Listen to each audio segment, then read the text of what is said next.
Yeah, I also heard a fact that like the Smoky Mountains, this region is I feel like you're about to say something just completely stupid.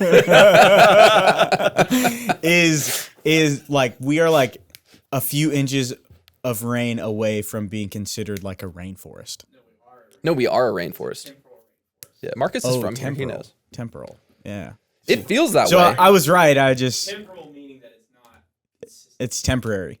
Yeah, it's not It feels permanent. that way. Have you been up to the Smokies before? I have. I went permanently, on a camping trip, temporarily. a few years ago. It was awesome. The Smokies are cool, man. You just have to stay away from like the touristy areas, but Gatlinburg, Gatlinburg and Pigeon Forge. dude.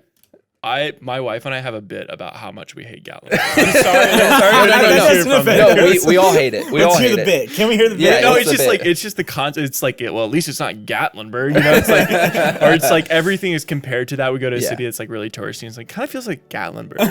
No, that's exactly. And That's it really kind of good. feels like Branson, Missouri, like, but just more offensive in some ways. And I don't understand. It's like, why do I need 8 shops of hot sauce?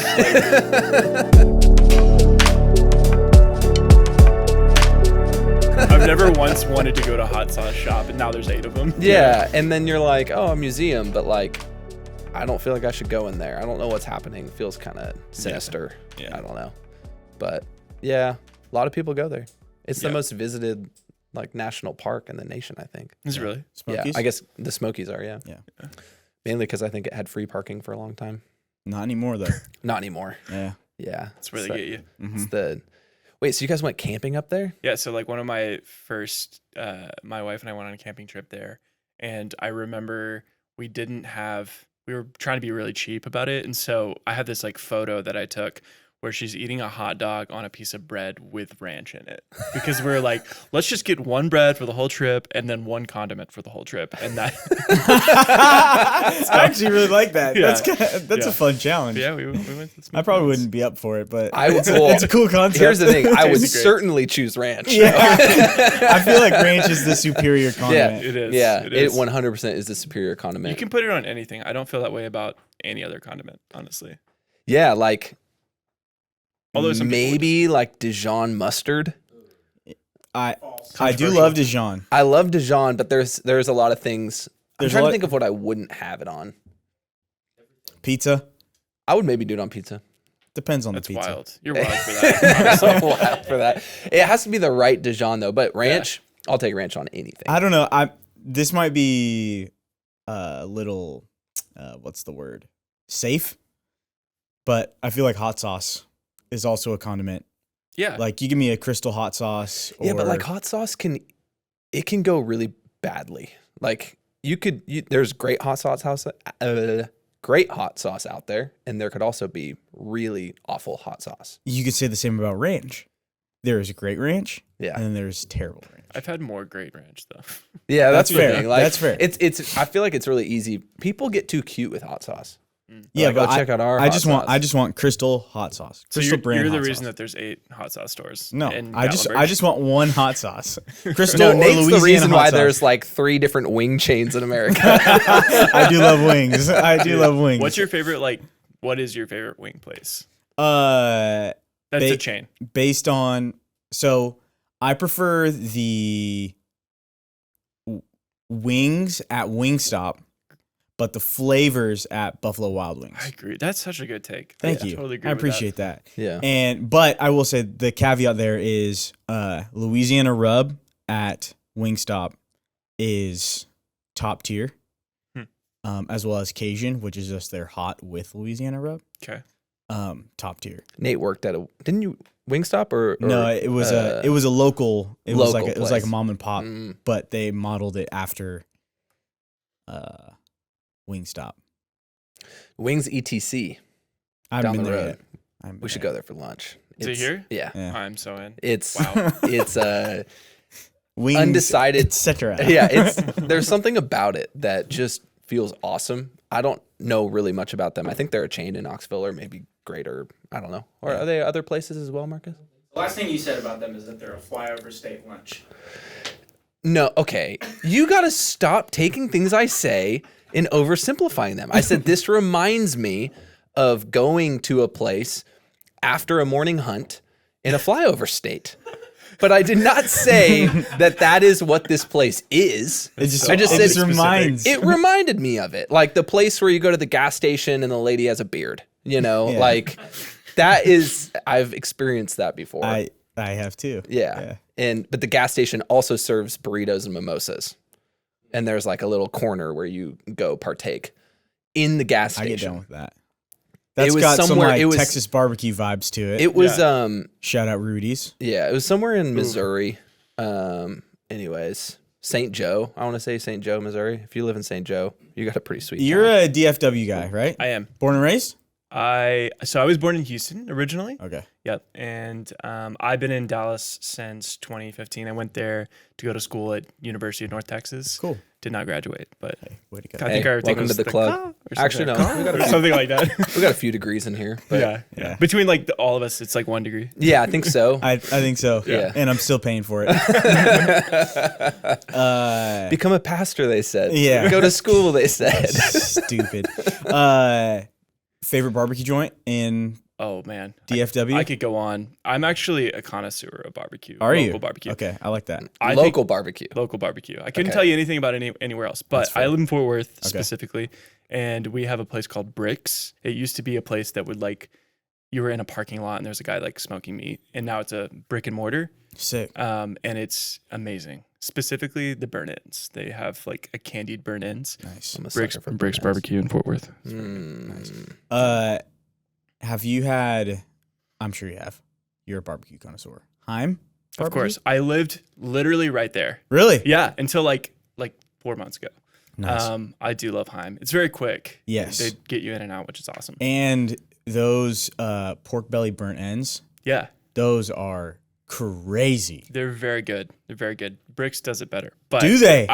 Whoa. It's hard to beat Okay. Heim, but it is, in my opinion, it's a little just tiny bit better. All right. But Gonna have to another check place that called Hurtado, which is like Mexican influenced, I like that. and it's really, really good. And there's Panther City if you want some like birria tacos, something like that. Oh. You pronounce it. No, I got Birria. this. Birria. No. Dang it. Birria. Birria? It's quesabirria. Hey, Quesabirria. you showed up when the lights turned on. Hey, I'll say that. I made some just ridiculous quesabirrias the other week. Quesabirrias. Shout out. I feel like we're like Steps. conjuring spirits somewhere. Like genies are coming out of bottles. Yeah, 100%. Why don't we have any good barbecue in Knoxville? It sucks, man. Like I everybody. will say there's this one food truck, Smoke Pickle. They show Sounds out. awesome. They show out. Nashville, better luck. But you just got to keep going west and then stop like Stop in Texas. immediately. Yeah. Yeah. Sick. Yeah. I lived in Austin for 6 months, but Wow. my parents had been there for like 10 years. Sick. And so ate through a lot of Austin barbecue. What do you have a spot that you like in Austin a lot? I mean, Terry Black's is Of course. and Franklin's cool for the experience and as well it's Franklin.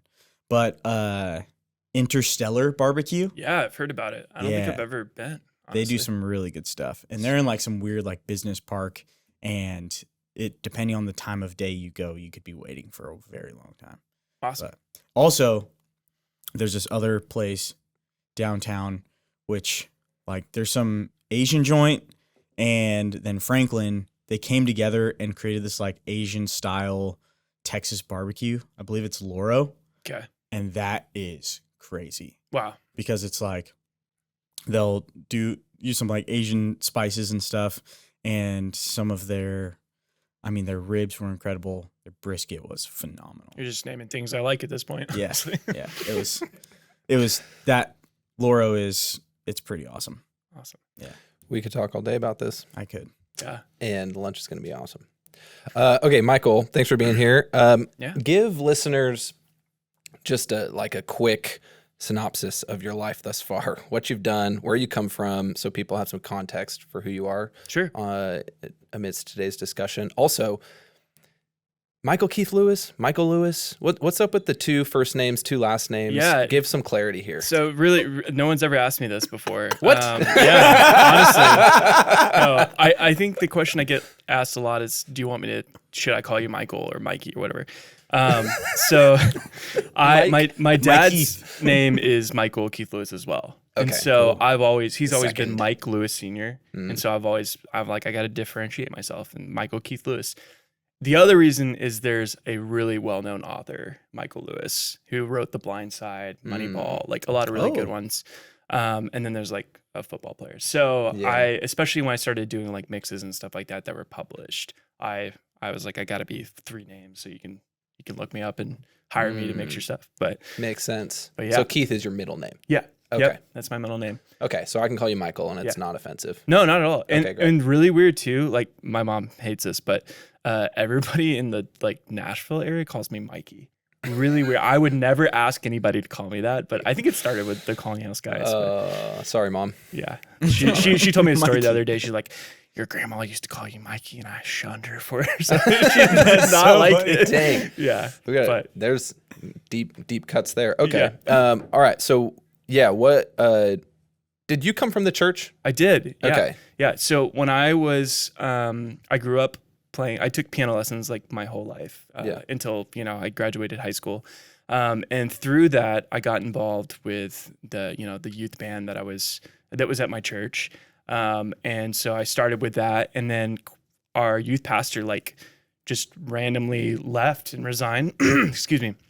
And so I was just kind of playing keys for him at that point. And when he left, it kind of became me and a few others' responsibility to like do the music. And I remember distinctly a Sunday where like he was still there kind of on his way out, and we needed something to turn up in the monitor, and nobody knew how to do it. And so I went and found him. He's like, oh, you just turn up the aux in. And I was like, what's an aux in? And so, and I was probably 13 at that point. And that was like my first introduction to sound. And from that point forward, I kind of became the guy that was doing it. So through that, I ended up getting hired for that church. So my first job was working for a church. And then I went from that job to mixing just front of house at another church until I graduated high school. All through that time, I'm like recording bands and stuff like that, doing like little demos for these little bands that would come and record in my parents' garage. And I had my own band at that point. And I was like the guy that was recording, like self-producing all that as well. I'll never tell you what the name of it is because it's still up there. But lunchtime, we'll get it out of him. And so we did that. And then, so by the time I went to college, I was like very much, I knew that I enjoyed sound stuff, but I was like, I didn't see the potential of a career in it. Yeah. I saw all the music stuff I had done as more of a viable option. So I went to school to be a choir teacher, actually. That's what No way. Yeah. Wow. So I went like a high school choir teacher? High school choir teacher, yeah. Wow. Dude. Yeah. Shout out to all the high school choir teachers. No joke. Yeah. Because I remember being in high school in choir class, and I was a complete menace to society. 100%. That was where I usually got sent to the principal's office. Right? I didn't get sent to the principal's office, but I was close multiple times. Yeah. Me and Troy Lee. Oh my goodness. Wow. Yeah. Definitely like very formative, the choir classes of but so I went to UNT. As soon as I moved there, I remember walking by like a concert that was happening out in the gardens or one of those things, or on the lawn. And I walked up to front of house and was like, hi, I'm a sound guy too. Like, how do I get your job? And he was like, it's funny you say that because we're hiring right now. And basically if you just tell them I sent you, you'll get the job. And so I went and interviewed and started working for the university. At the same time, I started working for the music department too. They had a jazz vocal ensemble with like anywhere from 12 to 16 vocalists on handheld singing. And I don't know why, but somehow for some reason they hired me. And that was like 2016. And at that point, the most amount of money I'd made was like maybe $9 an hour. And they hired me at $30 an hour. And I was like, oh my gosh, I made it. This is insane. I'm all the way up. Yeah. Well, you got to deal with the jazz ensemble. Yeah. And so Yeah, I did that for like That's hard work. 2 or 3 years, and all while doing that and like working for the university, I started meeting more people. I started responding to like gigs on Craigslist, like literally doing these little Craigslist gigs. I went from these Craigslist gigs to working for this one company. That one company got me involved with like this other company, and next thing you know, I was like kind of working everywhere in town. I worked for CBS Radio for a little bit, doing like, they had these little VIP showrooms where I was kind of like the front of house for that. Anyways, at one point I'm at UNT and this band comes through, and I was like, that whole summer I'd spent trying to do like lighting stuff. So I was doing this crazy lighting stuff, and I made friends with a drummer who ended up being this guy named Troy Bruner. Troy Bruner was at that time Calling House's lighting guy, and I didn't know this. And as soon as I found that out, I was like, dude, we got to be friends, because like, they were my favorite band of all time. Like literally, I was like, if I ever get to work for this band, it would be a dream. And I didn't even know how to like get into that. But fast forward, I'm like, it's probably 2016, 2017. I started working for this little venue called Sundown at Granada. Jumped from that to production managing Granada Theater, which is like a 1,200 cap. And I was like working at a church job. I realized that I'm like skipping classes to go like work at these clubs and stuff. So I quit school. I do that. My friends think I'm crazy, but it ends up working out. And I worked for that job for like a year and a half or so. And I do a few tours with Troy's band, Little Image. Mm-hmm. And one of these shows were in Nashville, and the Colony House guys are there. They hear me mix, and they like a few months later, they reach out and they're like, hey, do you want to come be a tech or like guitar tech? And I was like, are you serious? I'll quit everything right now on the spot. And they were dead serious. And I had like a full-time gig PMing. It was cush. It was awesome. I was making money, and I had a nice church gig. I was making great, easy money. And I called them up and I was like, hey, I got the opportunity of a lifetime. I'm going to quit. And I dropped everything. Wow. And and so I did that. Went on tour as a tech. Right at that time, their TM front of house, Riley Vasquez, who's an amazing, just everything guy. Shout out to Riley Vasquez. He was on his way out, and so I pretty much immediately like took over some of the front of house TM stuff through my experience with Little Image. And so I did a few tours with them, and then that went into other opportunities, and I did some other tours with like Gable Price and friends, and that got me into like Matt Carney, and then next thing you know, I'm like with Jeremy Zucker, and it's just every year I'm like, it just gets bigger and better, and I'm honored. I don't know why people keep picking me, but I'm here. You'll take it. That's where I'm at now. I'm still trying to figure out awesome. what I'm doing with my life. But thanks for sharing. That's like, I think so many people would look at somebody like you and just go like, one day he snapped his fingers and he was doing this stuff now, and it's like it never works that way. No, like just the grind and the vast experiences you've had, and there was probably you're probably still getting your hands dirty quite a bit, but there's a lot of seasons of getting your hands dirty. Yeah. I mean, I started the top of this year. Like I had no idea what I was going to do this year. Literally, I was like, it's January. I have nothing booked all year. And then I don't know, in February, it just something happened. And now like I'm totally booked the rest of the year, which has never happened before. So, but it's still, month to month, I'm like, I have like 3 weeks off. Hopefully I can find work, Mm-hmm.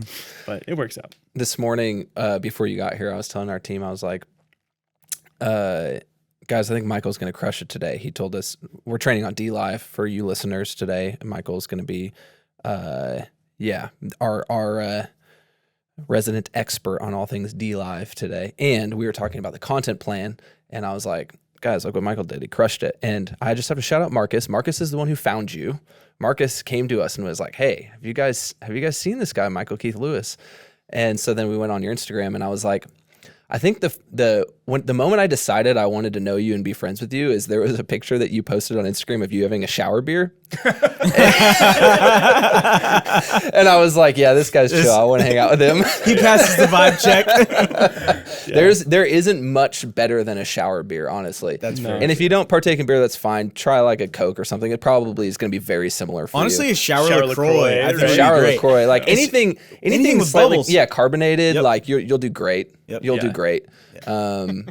Especially if like it's a place where the curtain is super low, and like and maybe there's like other buddies who are showering at the same time. Like you make eye contact. Yeah, like cheers. Yeah. Home anyway. Improvement. funny. I can't remember the guy, but he was always over the other side of the fence, and you would just see his eyes. Yeah, it's that that moment. vibe. Yep, it's that vibe. Yeah. For sure. Anyways, amazing. so if you guys are looking for, you listeners are looking for the perfect blend of entertainment and helpful content, follow Michael Keith Lewis. It's a good vibe on Instagram. So, Thank you. anyways, true. sweet. Okay, so we have a segment on the podcast where we basically do like a service review, broadcast review. Churches submit to us and say, "Hey, love your feedback on all things for our service cut." So today we had somebody submit First Baptist Arlington, Kyle Judkins. Whoa, that is so weird. Why? I know Kyle, and I used to work at that church. No, Whoa! That is so crazy. that's crazy. Not on purpose. Austin, That's wild. I literally have his number. I could text him right now. That's crazy. you should call him. Yeah. FaceTime him in real quick. this Hey is- man, we're gonna review your service. I don't know if I should. I actually like built them their broadcast template too. No so, like, way. But that was Oh. like 2 years ago. So Okay. who knows? Could be where it's different. at. We're Yeah. gonna find out if they're still using it. Yeah. So we're reviewing their contemporary service Okay. broadcast mix from a volunteer on an S6L. Same console also function as their monitor console. So mixing monitors from front of house. Right? Mixing monitors from front of house. Oh, So they do ears from broadcast, and they do any of the Interesting. wedges from front of house. that's in. Yeah, very interesting. That's actually kinda cool. Setup. Yeah. 2 services each Sunday, one with full choir and orchestra, one with contemporary band. So I think the one we're reviewing is with the contemporary band. Which I want to see the choir. I want to see the choir too. I want to love- see that. I love. This is a hybrid, so the orchestra is with the band. Best of both worlds. We got it Sick. both. I like Okay, this. The week was unique as the orchestra stayed for the contemporary service. Yep. No run through together before Ooh. with the organ. No run through. Trumpet mics were muted, but still came through very loud. No surprise.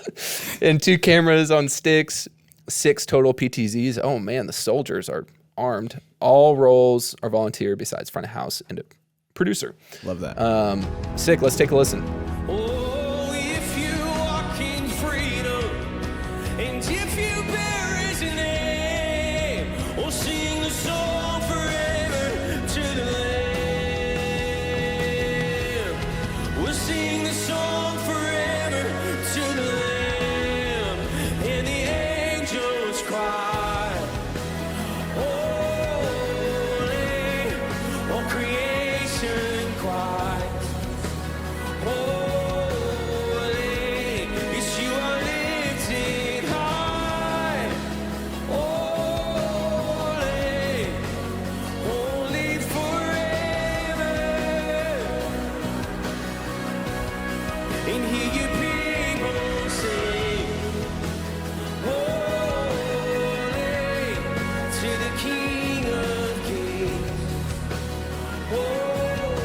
Holy, yes, you will always be. Holy, holy forever. Sing your name. That's a killer song. That's a that great song. We song. don't talk. Churches need to do that song more. Maybe they do. I think they do. Our church needs to do that song Our more. church just doesn't. do Anyways, it. I actually really dig the vibe. I wish the trumpets for sure were there. Yeah, they were there. I wish I could have heard more of the orchestra. Yeah. It was kind of like they were kind of tucked. I think that. But- I mean, the first thing I noticed is like I saw violins playing, and I don't hear the violins Yeah. at all. Yep. Which Yeah. is like, especially in an orchestra setting. I mean, he said it like you can just keep a lot of the brass muted, but the strings just get washed out immediately. It also kind of felt like, I mean, everyone loves drums, and I'm a fan of not making drums a lot of singing in the mix, but it kind of felt like what I did hear of the drums was like listening to them down a hallway that was Yeah. like 20 feet away from them. Yeah. So I kind of wish they were a little more up front. Yeah. Vocal vibe was great though. Vocal was great. It was like I couldn't decide if maybe the vocal verb was just too loud or if just it felt separated from everything because everything else was pretty dry. Yeah. And so it was like, oh, yeah, maybe bring those two together a little bit. But yeah, overall, Yeah, I don't mix, but it kind of felt like and maybe both of you guys have mixed before. I don't know. Have you ever mixed a? Shut up. Yeah, yes. I forgot about all your Jessup days. Anyways, Yeah. how would you do like blending because it kind of felt like the tracks and the orchestra were like kind of clashing. Yeah. Do you Well, kind of have to choose one or the other, or? I mean, it's such a, when you have so much instrumentation, you definitely need to like pick and choose your battles a little bit. Yeah. I feel like leaning into the orchestra sound would have been more my vibe for sure. But yeah, I think what I'm hearing is just it's just everything's just a little washed out. So maybe it's like too much room or like too much verb on everything or something, or the orchestra mic's just picking up everything maybe. Yeah. But, And they also, they didn't rehearse together, so maybe there's something there of maybe not usable. Yeah. Maybe they look a lot better than it actually sounds.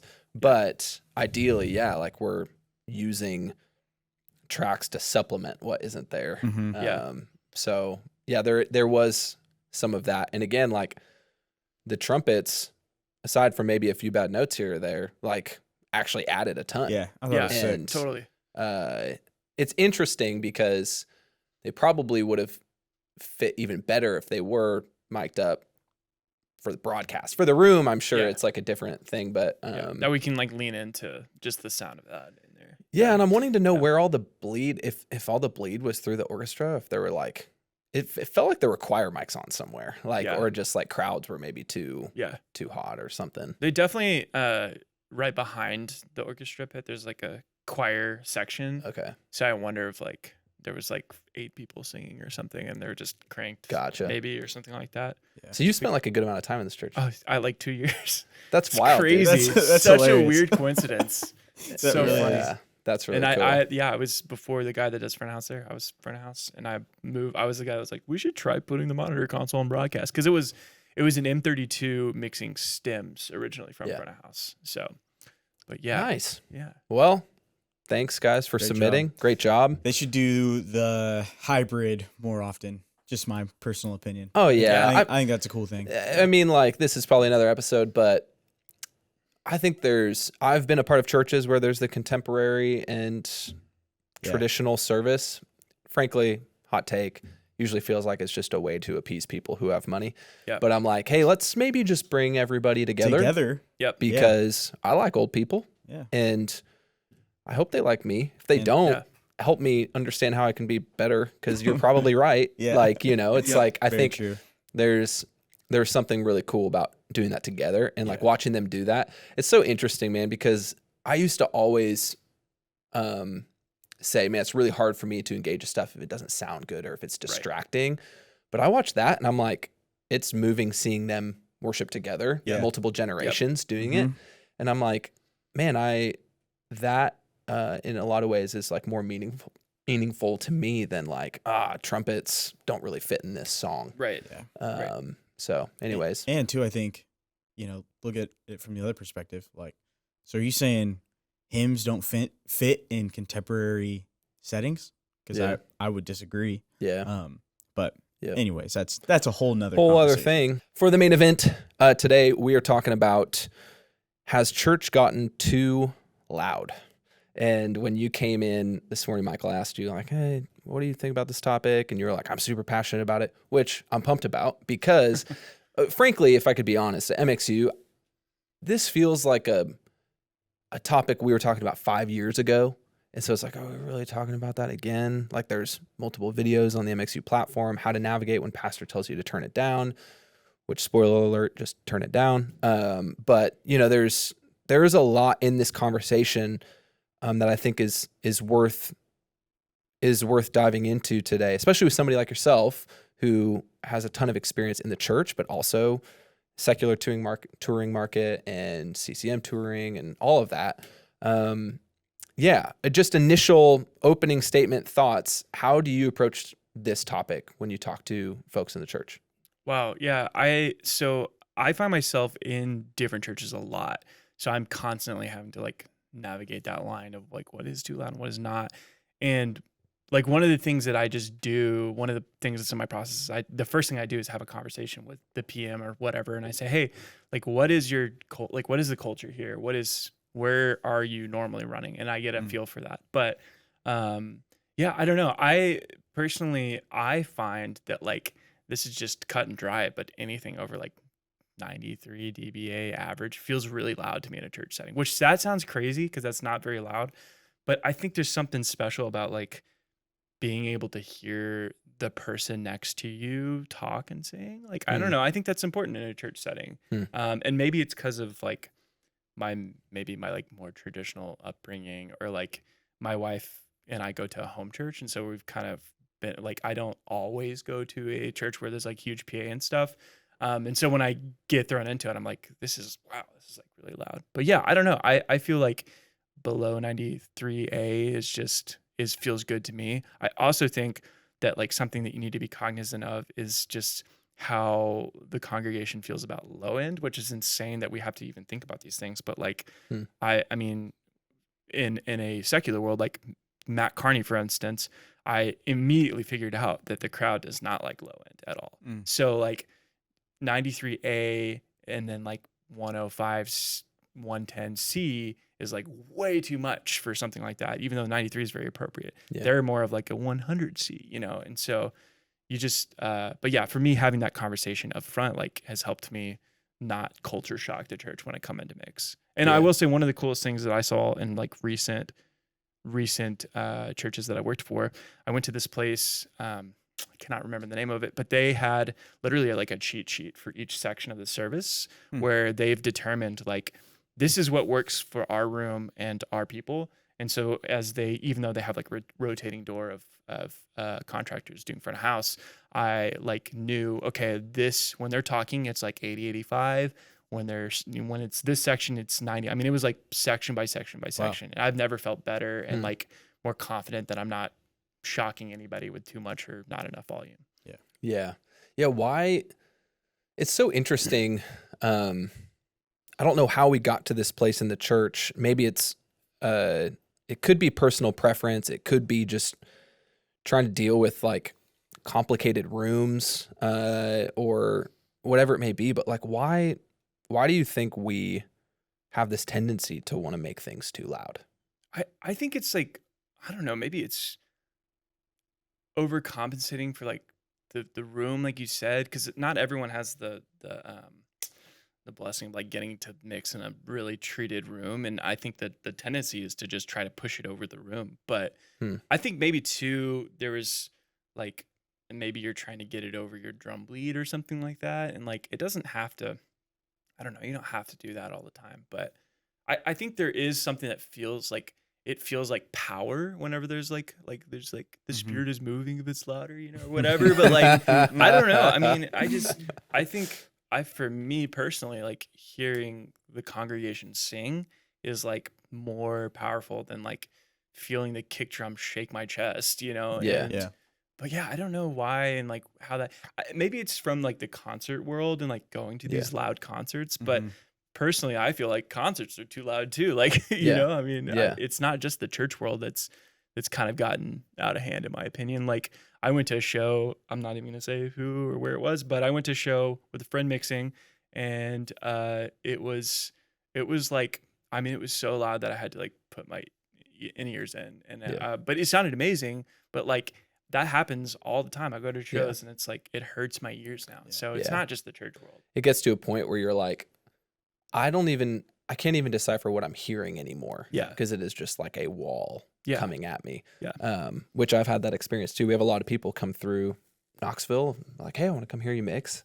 And I'm like, it sounds great, but like, I got to be able to fall asleep tonight. Yeah. And I've had those nights where I'm in bed and I'm like, my ears are ringing. Still I can't fall asleep. Especially in that room, if you're talking about Mill and Mine, like that room. Oh, the Mill and Mine is crazy. It's just like, but even at Thompson Bowling, like in the arena, like it's just, it can get pretty dang loud in there, especially at basketball games. Yeah, basketball games. But yeah, it's I remember when I worked in church mixing in front of house, it was like, the culture was, let's have earplugs at front of house for all the people who are babies, basically. Yeah. That was And I don't know if you've heard of Trend or used Trend before, but there's a software called Trend where it was like we would start printing out reports after every service of like DB, and that would go to the senior pastor. And it like became a really like I think it was a good thing that we were taking it seriously, but my perspective is always like, this is such a pain. Like, why can't it just be this way? And it was such a narrow point of view. And I remember talking to, I think one of my wife's grandparents at the time, and they were like, we love church, but like, why does it always have to shake our chest? Like, it's kind of scary sometimes. Yeah. And I just remember like in that moment, I was like, oh, it's really interesting that like what I find at that time, because maybe it's a control thing, I'm mixing. So I'm like, this is cool. Yeah. I want to be able to like feel it. Yeah. But other people are like, that's not super cool. Yeah. I don't appreciate that. Like, we're not there to make it, like, we're not there to shake people's bodies with Yeah. It's like, but for some reason we think that like, I mean, you kind of joked about it, but yeah, it's like, well, the Spirit shows up once we cross 95. right. And Yeah. so we got to make sure that we like, and it really frankly comes back, in my opinion, to like maybe some emotional manipulation. Like, well, we want people to raise their hands. Oh, Yeah. yeah. And if we can, this would happen frequently. Pastor would come to front of house. Somebody would be mixing, and pastor would be like, hey, it's too loud. And be like, well, look at all the hands up. Yeah. It's like, you think that's because of the mix? Yeah. Like, yeah, how foolish. like we're taking credit for that Yeah. because the mix is good. Yeah. And dude, I mean, I was a part of that, and I'm just like, what are we doing? And I think, there's like, and let's be real too. Like sometimes it's maybe not actually too loud, but the mix just really sucks. Oh, yeah. Because, and oftentimes this is, especially in smaller churches, what I see is just like PA is improperly deployed. Yeah. And so then it's just like, I don't know, female singing Oceans, and it's like, ow. Yeah. Because there's just an insane amount of 5K coming through these point source speakers. Well, yeah, like your hearing is not linear. Like there's the Fletcher Munson curve. Like you are way more sensitive to the upper mids, and you can actually chart this out. And so if your mix is just full of upper mids and it's at 93, it's going to sound a lot louder than a mix that is not and is at 93. Yeah. So, I mean, it's important to do that. I think like one of the reasons that I started becoming more aware of things that were too loud is, number one, like your health is super important too. Yeah. I mean, anything over 95, I think like this is OSHA standards, but consistent volume above 95 is like damaging over 2 hours or something like that. Yeah. And like 100, it's like your exposure of 30 minutes is dangerous, right? And so once I started reading that stuff, I was like, I need to take this seriously for myself, because I'm listening to this every day. Yeah. And also these people too. Like I don't want to damage their ears. Yeah. But yeah, my wife, she like grew up going to she was like in a home church her whole life. Mhm. So once we met and she started kind of seeing some of the churches I was working in, and like, she was like, this is like literally overwhelming for me to like feel the sound. Like this is just, I don't know. And so once she started talking about it, I was like, wow, you're right. This is kind of a lot. And so I've always, since then, I've been trying to like really, quantify where I'm mixing at all times. Yeah. Like rock, church music. Yeah. So practically speaking, if you were to go into a church today and let's say this is something that I think is a lot of people struggle with, is getting over the volume of the drums coming from the stage. And like that volume sometimes is even like, it's so loud it's drowning out their lead vocal. So their whole thing is just like turn everything else up. Practically speaking, you go into that environment and they're like, Michael, we are just struggling. You get to spend a day with them. What would you do? Man, How would you approach that? I would say don't pay me to come here build a drum cage, because unfortunately like it's like it is what it is with it's like, I mean, when Will is playing for Colony House, like sometimes in sound check we play small rooms sometimes, and I'll just mute the PA and it's like 95 minimum, and so I'm sure there's some churches that are in that same boat, and so if the drums are 95, there's no way that you're going to hear the mix below that, unfortunately. But yeah, I would say I try to start with the drummer and the drum cage, like switch to a lighter stick, put some gaff tape under the cymbals, like ask them to play quieter. I mean, it's just, you shouldn't have to feel bad about that. And unfortunately, I think it's something you have to constantly remind people. I mean, literally, it's something you might have to say mid-service, like, hey, dude, back off just a little bit because I can't push any more than this. But it's just a conversation you need to have with those people.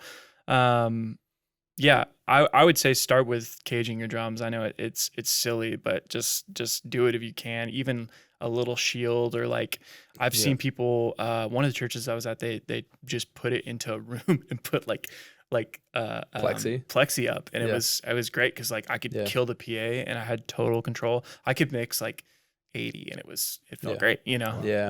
But there are definitely options there, you know. Putting a shield up, which again, people don't like the look of it. I don't know. Invest in really good glass cleaner. Buy a nice shield. Like I've seen them look good. Like Church of the Highlands does this really well. They're fully enclosed drums. Wow. And I'm like, it looks great. Yeah. Like what they do. Yeah, it's different. Like you can't have drums especially if you're broadcasting like the sermon. Ideally, like you're probably not gonna have drums in the upstage center. They're probably gonna have to be tucked in a corner, whatever. Like there's things, but really, you have to ask yourself, does it matter? Does it matter how it looks? Are people really coming here for the drums? Are they really coming? Well, I used to believe that. Anyways, like, what does Jeff always say? Nobody leaves. Well, somebody else said this too. Nobody leaves humming the snare drum. But anyways, there's something to that. You also can consider, God forbid, electric drums. Which coming out with some good ones. People, they're looking better. They're looking better, and like it takes more effort to get them dialed in the way that they, can be what you want them to be. But very possible. And I've heard great mixes with electric drums. Yeah. So I mean, I figure you could honestly argue the same about acoustic drums too. I mean, it takes a lot to make an acoustic drum sound good. You need 100%. To know how to mix it. And you need to have great mics. You need to have a great kit, and all of that is almost as expensive as the really expensive drum kits. And it's like broadcast is just replacing it anyways. So why don't we just start with a good sample? And if you're listening and you're like, oh my gosh, I can't believe they just like breathe. It's okay. You maybe try it. I remember a day in ministry where I'm like, everything would have been so much easier if I would have just admitted like, hey, this room is not going to work with this kit. Like this isn't going to work. So we need to pursue either a different style of music or different instrument. Like we got to do something. The solution is not just to turn it up louder. What about, can you recall any stories or scenarios where you've been asked to turn it down by the pastor? So at First Baptist Arlington, the church we were just listening to, it is a much older church. And it was constantly a battle of like having to navigate that. And, but it was never the pastor. It was more of just people like coming up to me because it's very visible front of house, like in the middle of everything. But it was never the music. It was always the videos. It was really weird. Like I was like pre-service videos. I remember this older lady came up. She's like, does it have to be this loud? And I'm like, we're like having a conversation like this. I was having a conversation like this and it was totally fine. I mean, it was not loud at all. It was like pre-service video. And I was like, you know, she was probably trying to catch up with Nancy in the second row. Couldn't, anyways. There was like one of the hardest churches, like one of the hardest struggles I had on that note was one of the first churches I mixed at when I moved to Dallas was this church called Victory. And the pastor did not want it over 91. And I usually would have no problem with that.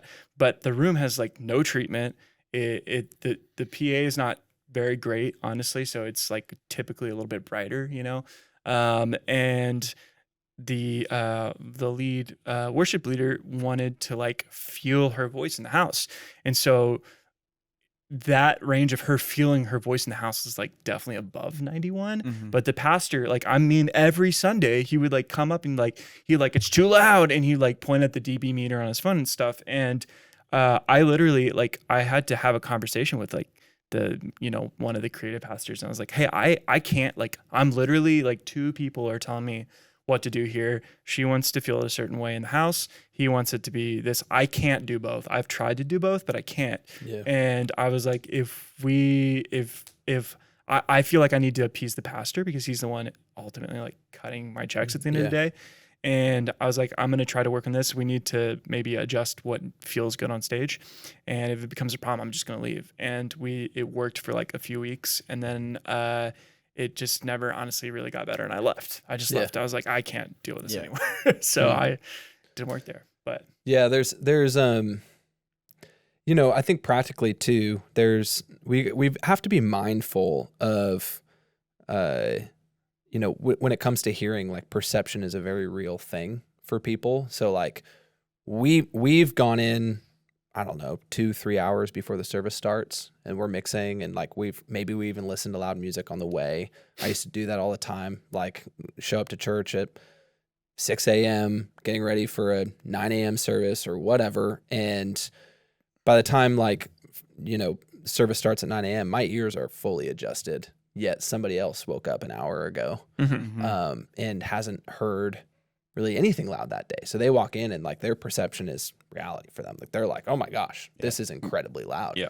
And so we have to understand like we have so much control over people's experience, probably too much control over someone's experience in that room. Like we got to take it seriously and recognize, hey, like, because even something I remember Saturday evening services not really getting as many complaints, right? Because people mowed their lawn that day. They did things where like their ears were adjusted to a degree.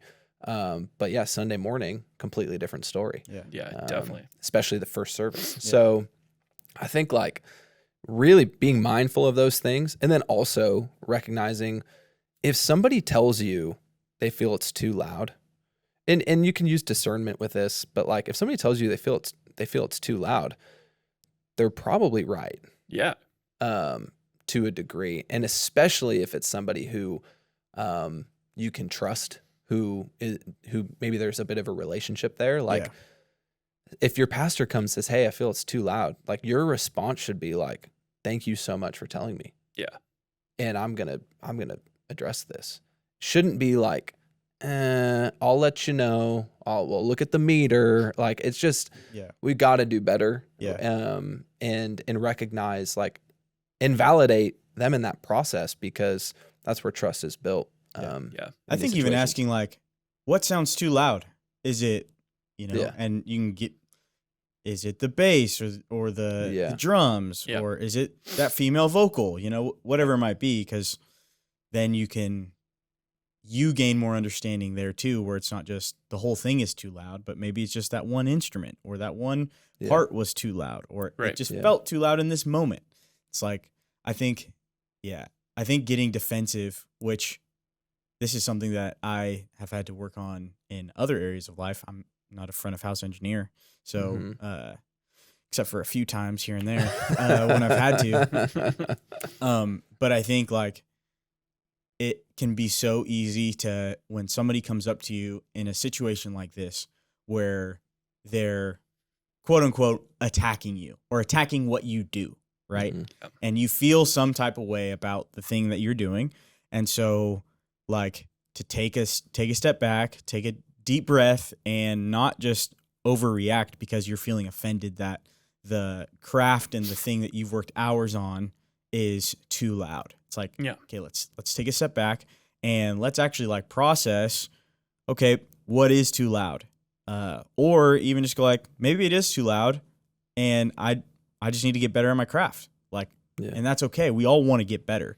This person also wants to have a more enjoyable Sunday morning experience or Saturday evening or whenever you're meeting for church. Yeah. And so, and if you want to crank it louder, like go serve in student ministry. Yeah. Like, yeah. We got to stop playing God, man. We got to stop telling people how we should be worshiping God in the church too. It's like, you guys have probably experienced this ever in the church. Somebody's like, man, last Sunday was so good. We just did that stripped back like acoustic set, super chill. And that was it was like the Lord just really spoke to me in that time. And I'm like, oh, that's so cool. Well, yeah, we do that once a year. So like super glad you liked it. Yeah. It's like, hey, maybe we should give the people what they want. You know, like let's not go against, in business you call it like don't go against the market. Don't go against your congregation. Yeah. If they want to worship in an environment that is, like your wife said, less overwhelming, that's pretty reasonable. Yeah. So like we might need to revisit some things in the church and how we're pursuing this. I love music. I love listening to music loudly at times in my car, but like there's a difference in how we experience music and how we worship God. Yeah. And people can disagree with that, but frankly, I'm kind of tired of hearing the same thing over and over again. Churches who are like, man, we really stripped things back and it was really chill. And it was an awesome Sunday. Great. Why don't you do more of that? Yeah. I just don't know why it has to be this way. Yeah. Yeah.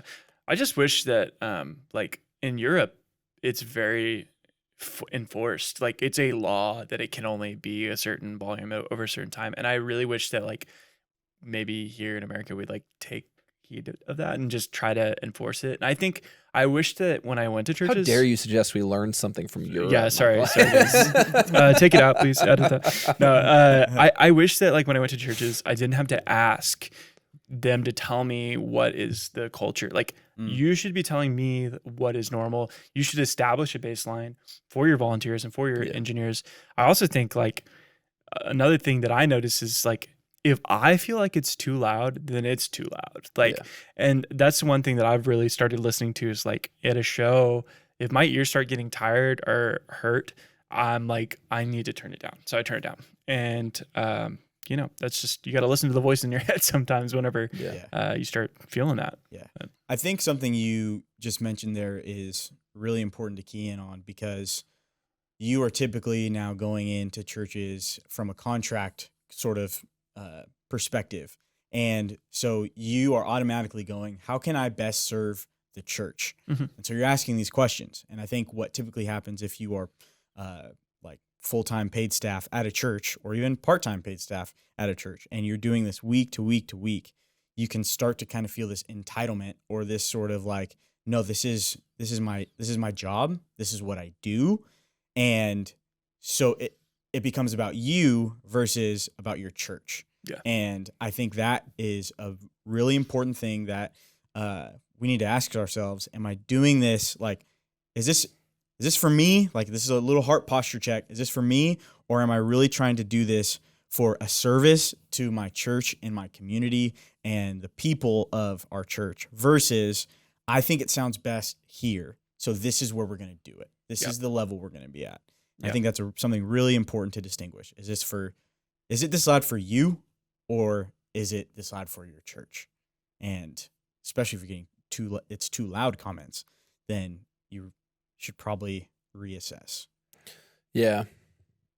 Yeah, we learned this at MxU. There was early on in the MxU podcast, we actually had a segment that was turned down for MxU, and people would submit their comment cards of people saying it was too loud. And we had some good, because there was some ridiculous comment cards. Really, the thing that was, I think that the whole reason behind that was like, why are people submitting prayer request cards that have sound complaints on them?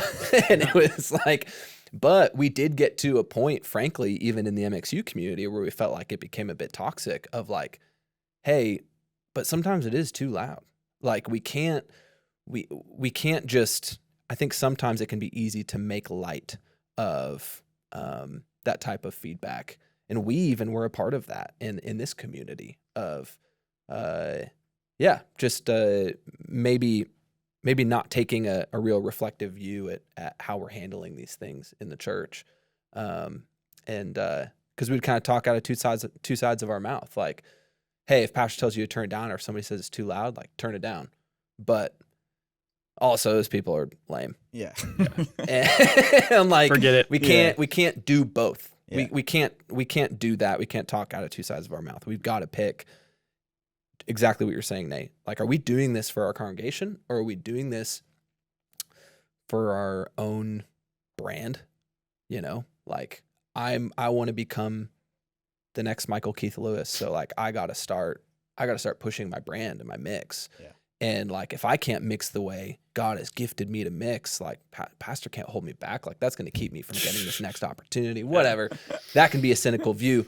I honestly believe in most churches in America, it's a dude showing up who does IT during the week, who's just trying to do his best and wants to serve the church. Yeah. And we're for that person, and we want to be helpful, and because we know that even you are struggling in that moment to figure out how you can serve your congregation best. And in these moments, it might just be to turn it down for now until you can figure out how to solve some of these other issues. Yeah, for sure. Get the lead vocal to a place where people can hear it and sing along. It's the most important thing. Mm-hmm. Everything else is secondary. So, yeah, man. Yeah. This is good. Really appreciate you being on today and contributing your thoughts. And, yeah. Yeah. Happy to be here, man. Thanks for having me. Yeah. So, if this is the first time you've seen or heard Michael Keith Lewis, go follow him. Go check him out. There's going to be a ton going on the MxU platform of Michael, and hopefully we can convince you to come back.